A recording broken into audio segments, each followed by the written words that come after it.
Welcome to another episode of the Headlight Restoration Pro, where you'll be seeing how to take headlights like this, award-winning for the worst headlights in one town, and take them into something like this. Wow! Amazing transformation. Perfect! Stay tuned. The Headlight Restoration Pro.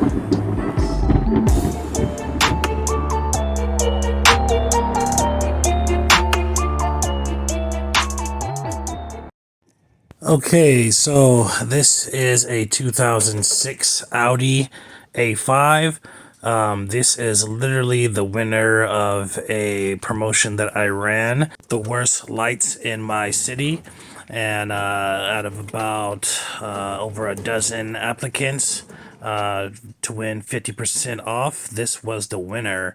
I have no idea what this is, but I suspect it to have something to do with vehicle clear coating the headlights, as he just got this vehicle painted. Here's a close-up look at them. Let me go ahead and show you the advertisement before we get started. If you think you have some of the worst headlights, or even just one that's really bad, email us here for a chance to win 50% off a headlight restoration. That's 50% off the total of the headlight restoration. But please keep in mind, they must be really bad like this. Really bad. All entries will be evaluated by November 10th, and you will be contacted for appointment therefore after. Headlights must be in good working condition. Must live in the area or surrounding areas.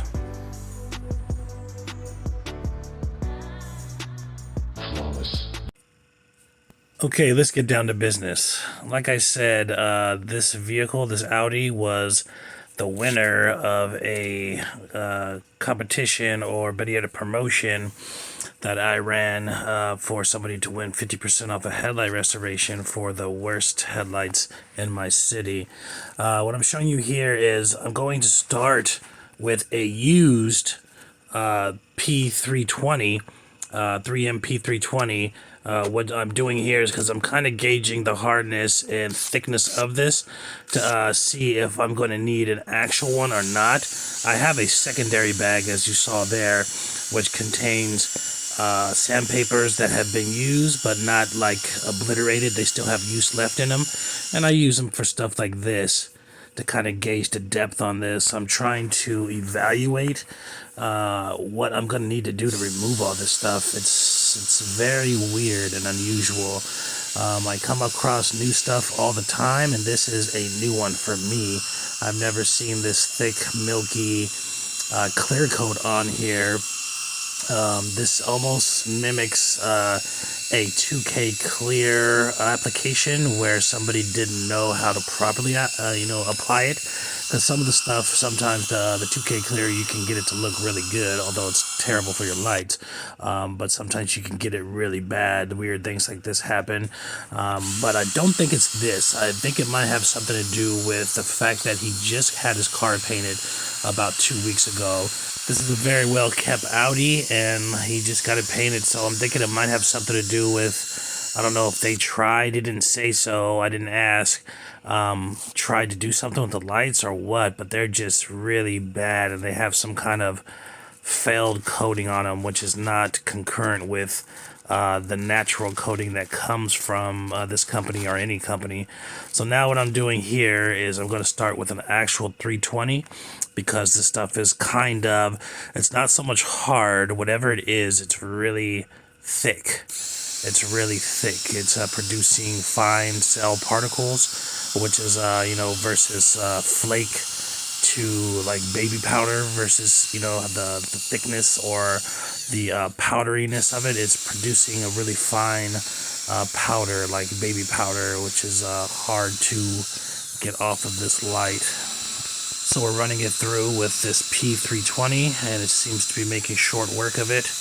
This is one of the most aggressive pads that I'll use. The other most aggressive pad is a P220. That's rare. I want to do everything I can. If I have to use multiple of these and multiple 500s and so on and so on, I would use that before I use that P220, because that's it's like a wrecking ball.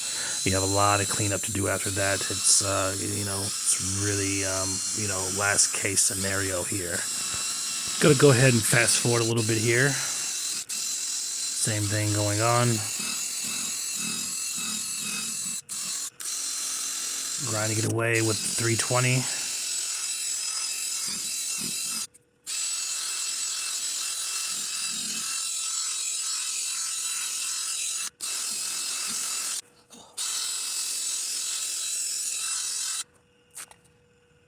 All right, getting another 320. What you don't want to do with any given pad is just beat a dead horse. You don't want to just keep going and going and going until it's long gone. You want to stop short a little bit, use fresh materials.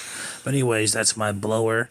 Always want to keep a sterile environment. You don't want the powder to build up on the headlight and build up on the disc. It will hinder your friction and your sanding ability. You want that. You want to be able to sand at top peak, so you want to make sure there's not clobs of dust and powder adhering to the light. You want to get that off as much as possible. All right, I'm gonna go ahead and fast forward here. Still going at it with the second P320. We're not counting that first little test one that we used, the used one. But anyways, trying to remove all of that milky substance, that coating, whatever was on there. I am not sure what was on there. I haven't run into this before. This is a new thing. Hopefully these lights will come out as nice as I hope they would. But we're trying to remove that. So literally, people are like, oh my God, so much material you're removing. It's not. It's about 95% of the coating. 95% of what we just removed is going to be whatever weird coating that is, and then maybe like anywhere between 2 and 5% surface of the headlight that was damaged from whatever coating this is, just to make sure that it's out, because once again, the headlight surface is porous, and we want to make sure we get all the stuff out of the pores of the headlight. Check out a couple of these examples of porousness. These are the actual magnified surfaces of a headlight, or better yet, of the headlight material, which is a specific phototransparent plastic called polycarbonate. It is, designed to be seen through. It is a very translucent or photo transparent material. All that means is it's very visually transparent. You can look through it, and also it's very it lets light escape the headlight or pass through the lens very good, maybe at about 100 percentile or so. Okay, 2 P320s, 2 new ones, and a used one. Later, we got whatever that was off most of the light. The rest of it, we're just going to finish here with a P500, starting, at our normal starting spot for normal lights. We're going here just a tad bit deeper than I would normally go, just to make sure that all of this stuff, which is obviously not designed for headlights, which is one of the biggest reasons you never want to put something on a headlight that is not designed for headlights, because you run into these issues like this. I suspect what this is some kind of vehicle clear coat that was sprayed on here. Maybe when they painted the car, they said we might be able to paint over the lights as well, and they might come clear or something, and they didn't prep it right or something, and it came out like this. But I didn't ask him. I just told him they're really bad. I don't really know what that stuff is. And sometimes people want to keep this stuff a secret from you, so you don't end up charging them more, or they don't feel like like a boob or being stupid or something like that. They'll keep these things from you. So I just kind of use my own thought process to figure out what it is, because a lot of the times they'll lie to you. They won't tell it because they feel some kind of way about it. They won't tell the truth about it. So it's irrelevant to me. I just go about doing my business. All right, so the P500 is doing its job. It's taking off more of this in a finer method, leaving less of these residual scratches behind, or less prominent ones, shall I say. As you can see there, it's starting to get a little bit more translucent. That's how I know I got a lot of that stuff off. So you can see how it's translucent compared to how I started. Just imagine how hindered his night vision was. If I had to estimate, he was losing about 90% of his light, his night vision through this. So by getting this headlight restoration, he, gained about, 90% of his night vision.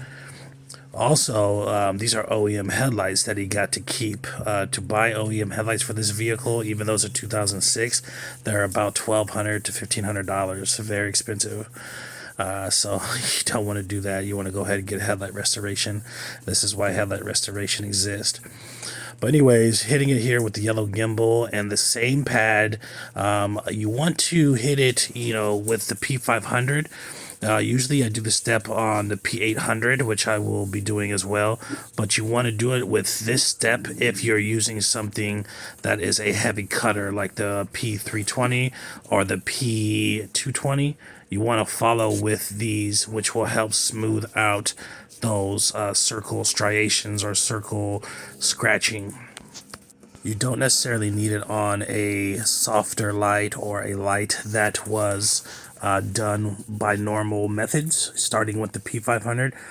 Reason why I'm doing this with the 500 is just because it needs a little extra attention, because I had to use a harder grit to get that stuff off of the headlight. All right, getting ready here to start with the P800 fresh disc. I'll go to town on this.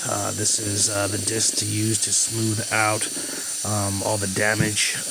It's one of the major smoothers to smooth out all the damage from the previous discs, or a disc in a normal setting. It would just be the P500 before this. But this one is an awesome disc. It's a really fine sanding disc. It doesn't leave too many scratches or swirls behind. It's the more expensive of the discs, probably the second most expensive, because it is like the most well constructed disc, and it does finer sanding. Now keep in mind, this was the worst headlight in my city. Anyways, the people who applied per se for the 50% off, this was pretty bad, by far the worst pair, and there were some pretty bad ones. Like I said, just over a dozen. All right, here, blowing that off, keeping it sterile. Gonna go ahead and start here with the same P800. You can use a new P800 if your P800 was too ran through, but this one was not. So I went ahead and took it off of the drill end and put it on the yellow gimbal with a interface pad. Always side to side, vertical or horizontal. You never want to use this in a swirling motion or rainbow motion or nothing like that. You want to keep it straight lines, straight smooth strokes, either right to left or up and down if possible.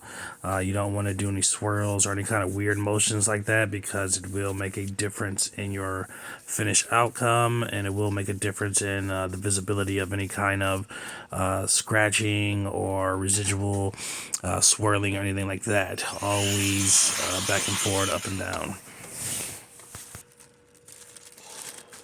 Going in the bag here for my P3000. Here it is. The most magic disc of them all, the best disc of them all, also the most expensive disc of them all, and that is for a reason. But the beautiful thing about this disc is you can literally use it for multiple vehicles. You can easily get away with using one fresh pad on 3 to 5 vehicles easily. So it kind of pays for itself. You don't have to buy them as regularly as the other ones, because the other ones, when they're gone and dead, they're gone and dead. That's why they're cheaper.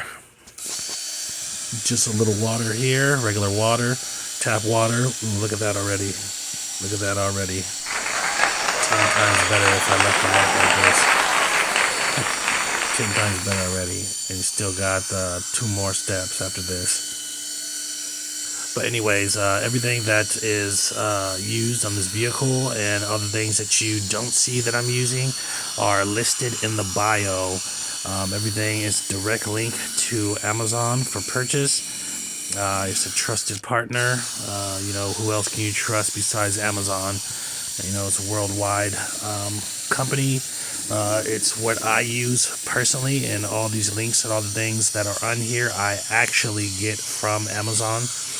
Just because, like I said, it's the most trusted place to buy stuff at, and it gets to you quick, and they have the best return policies that I can even think of. So I feel comfortable purchasing through them. It's not Joe Schmo's, hand drills or something. I can trust them with my credit card information. I can trust them with my purchase and my money, and trust that I'm getting good quality stuff from them, not some knockoff cheap stuff. Okay. Some knockoff cheap stuff is good, but a lot of them is not. I'd rather have the real thing. But yeah, some of it's good, but I just play it safe and get this kind of quality stuff. But anyways, once we're done with that step here, you want to go ahead and douse it real good with glass cleaner. I prefer the liquid. Liquid to me is better. As you see, it's dripping down. It pulls the debris down. It pulls it down. The foam kind of lifts it up, which is different. It's just different to me. It feels different, and I've tried to use it a couple times, and I just strongly like the liquid. The liquid gets all into the corners, pulls everything down from the spots that you can't really hit, gets in between the lights, and it's just better to me. But anyways, apparently we got all of that muck off for the most part. We got all of it off. This is just the haze that you're dealing with due to the porousness of the headlight. It's naked right now. There's no sealant. There's no coating. There's no nothing. It's rough. Quick blower dry in the creases to make sure all the liquid is out, or mostly out, so it can dry by the time I do my finish seal. Okay, so now to the next step. If you notice here, it says 3M Auto Lens and Hard Plastic Cleaner, ladies and gentlemen. It's a polish and a cleaner. I get a lot of questions. Oh, by the way, this is what's in this little bottle that I use all the time. It's just smaller for me to use. It's easier to handle. It's less weight moving around. I want to cut my weight because sometimes I'm walking, 100 yards to a car in a complex or something. So I want to cut down my weight. But anyhow, I get a lot of questions and people saying, well, I went ahead and isopropyl alcohol it. Anyways, after this, you got to understand this is not a car. Okay, you're not waxing a car. This is a clean, clear piece of plastic that has no coating on it. Okay, so you're just doing yourself an injustice and doing your light and your headlight restoration an injustice after this step if you're using the proper materials on this step, which this is designed to be used this way, designed to be, designed to hydrate those cells and fill in that porousness and actually stay there. It adds a bit of hydration to the light, which is being stripped away through, removing the surface and from improper sealing or just sealing going bad. So you want to use it this way. You don't want to wipe it off. You don't want to clean it again with it. This is from my experience, and this is from me educating myself with the science of a headlight and the science of this product or these products.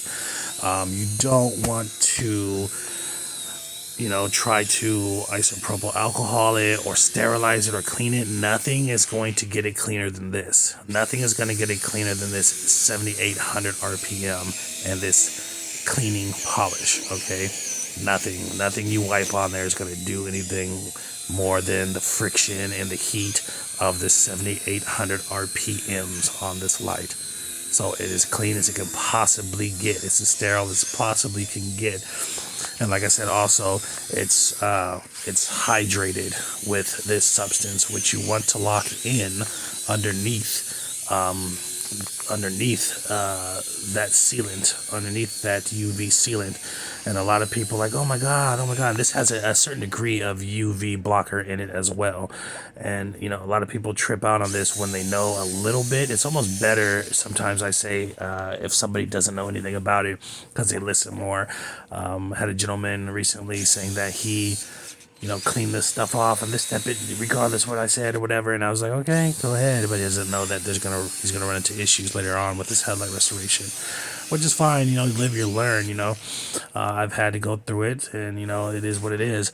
But you don't want to, you know, mess this up after this step, or mess with it. You know, you want to clean it off and you want to shoot it as soon as possible.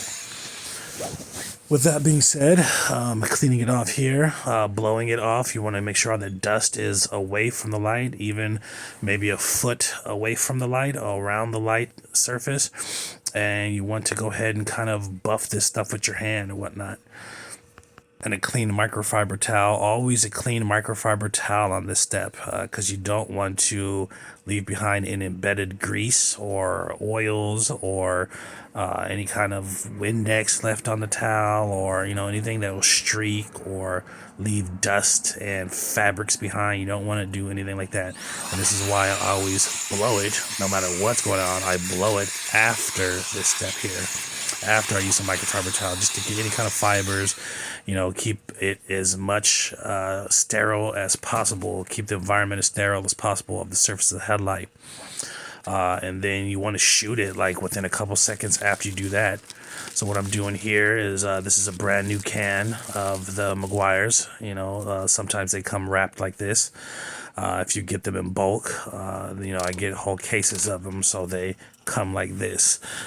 So unwrapping it, getting ready, just double checking, triple checking, looking at all the angles, looking at everything that needs to be done, and gonna go ahead and shoot this. You don't want to wait 2-3 minutes. You want to do it as soon as possible. But right now I'm putting on my 3M mask. This mask is my black mask for vapor. If any point in a installation that you want to wear a mask, it's this. This stuff will eat you up 20 times faster than the dust or the sanding. But you want to do it all the way through. Safety first. You want to take care of your health, because this will get into your lungs and into your system. And you know, we all want to live as long as we can. But anyways, like I said, you know, this stuff is going to adhere perfect. I've never once had an issue with peeling or anything like that. Even my lights come back 3 years later, I have never had an issue with peeling. So what I did there is lay down a small coat. You try to be about 6 to 7 inches away, and then, you know, you just overlap, and you want to keep your hand moving when you're spraying. You don't want to hit an area too long, too fast, or too much, because you will get dripping, especially in the colder weather. And the sun, you know, you're not going to have to worry about that too much unless you're just trying to do it. But anyways, look at that light there. That is amazing transformation. Amazing transformation. You can see me. That's me. You can see it's mirror coated, mirror finish. It's beautiful, and it looks better than the day it rolled off the lot. You know, which is 9 times out of 10 happens. Your restorations using this method is going to look a lot better than when it rolled off the lot, because it's more intricate. It's like if you had a machine sew a blanket, or if you did a handmade quilt. Which one is going to be better? Like, you know, a handmade quilt is going to be so much more intricate, and it's going to be worth so much more because it's handmade. Just a quick metaphor, but look at this. Look at that. Look at that. Look at that. You can actually see me in this light. Amazing. Amazing that it came from that. That it came from this ugly light here to this. Outstanding. Look at that. Perfection. Perfect. Air drying, forced air drying, number 1. Regular air drying is number 2. All the other stuff you don't want to deal with, because it's going to mess up your clarity, mess up your adherence, and mess up the longevity of your headlights. And I know this from experience. using UV lamps, using heat lamps, using heat guns. Now look at this one. This is the second worst one. The other side was the worst one, which is why I chose. And that is my umbrella, my sunshade. It's not listed in the bio, but working on getting it in there. This was the second, it was actually the first bad headlight. Please subscribe and stay tuned for more future content.